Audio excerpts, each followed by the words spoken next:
এটা কোথায় জানেন? এটা হচ্ছে প্রবাস। এখানে মনে ব্যথা আর বুকে কষ্ট নিয়ে, চোখের পানি নিয়ে সবার মাঝে হাসি খুশি থাকতে হয়। এটাকেই বলে প্রবাস। আর এই প্রবাসে আসার পরেই আমি বুঝতে পারছি নিজের আপন বলতে একমাত্র আল্লাহ আর আমি, এই দুজনই আমার সঙ্গী। নিজেকে ভালো রাখার জন্য সব কিছুই করতে হয় এই পৃথিবীতে।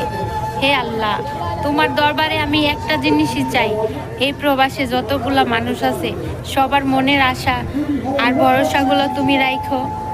আর যত কষ্ট আছে কিছুক্ষণের জন্য সব তুমি ঠান্ডা করে দিও আল্লাহ। এই প্রবাসে যারা আছে না পারে খোলা আকাশের নিচে থাকতে, না পারে তোমাকে ঠিক মতন ডাকতে, তারপরও এই প্রবাসীরা দিনের পর দিন চোখের পানি আর মুখে মিথ্যা হাসি নিয়েই বেঁচে আছে।